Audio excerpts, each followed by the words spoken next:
I want to move on to the Emperor's Club. When did that start, approximately? Sometime in '06. Early '06? Thereabouts, yeah. You were flying about as high as you could possibly be flying. I mean, this was prior to, but at that point in time, you were pretty certain you were going to be governor of New York, would you say? Right. Well, if your point is things were as good as they could get from a political perspective, I suppose that's right. And the only metaphor I can think of, perhaps, is Icarus. Those whom the gods would destroy, they make all powerful. In 2008, Eliot Spitzer, who was then the governor of New York, was named in a prostitution sting for hiring high-end escorts. Spitzer quickly resigned in shame, and that was the end of the story, right?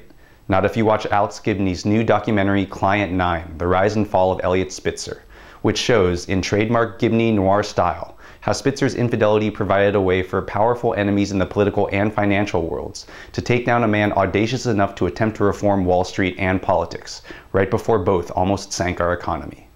While he was New York's Attorney General, Spitzer was known as the Sheriff of Wall Street, seeing that the obscene paychecks and loose ethics of the financial world could endanger the economy. So he took the unprecedented move of investigating America's top 10 biggest financial firms, since their New York headquarters put them under his jurisdiction, getting them to pay $1.5 billion in settlements over conflicts of interest. Remember, Spitzer was Attorney General from 1998 to 2006, years before conflicts of interest like credit default swaps, subprime mortgages, and selling chopped up bad loans as safe securities sank the economy. Spitzer also went after Kenneth Langone, former chair of the New York Stock Exchange's Compensation Board, for awarding a $187.5 million compensation package for Dick Grasso, the former head of the supposedly non-profit exchange. Spitzer also investigated AIG over conflicts of interest in fraudulent accounting, forcing Hank Greenberg, AIG's longtime chairman and CEO, to resign.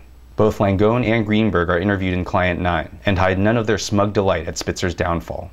Having pissed off the financial world, Spitzer went on to easily be elected governor of New York in 2006. The Democratic Party had begun to take notice of this rising star, with one person in the movie saying that Spitzer was basically the Obama before Obama, with murmurs that Spitzer might someday be America's first Jewish president.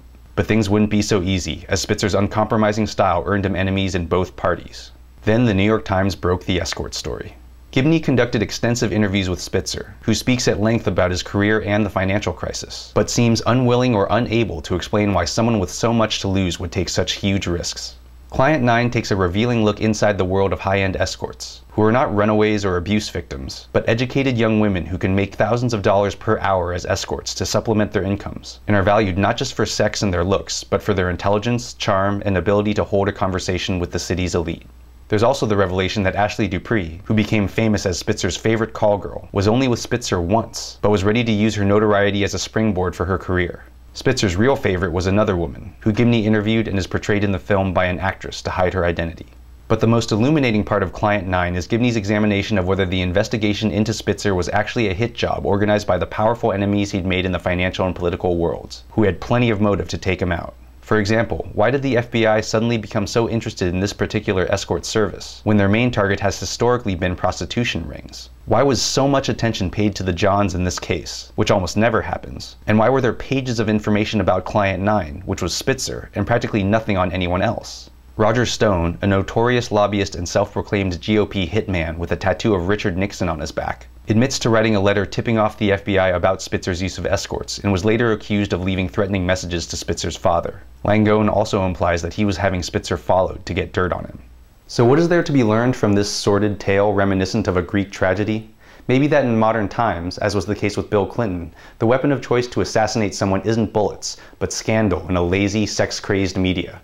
Or that when you take on the rich, powerful, and entitled, they'll fight back using deep pockets and a viciousness that no one person can withstand. Maybe it's that even the best, smartest, and most moral of us, and Spitzer appeared to be all of those, still fall prey to their inescapable, inexplicable human weaknesses. Or, in true noir fashion, maybe all you can say is, forget it, Eliot, it's New York City. I'm Jonathan Kim, and this is a ReThink Review.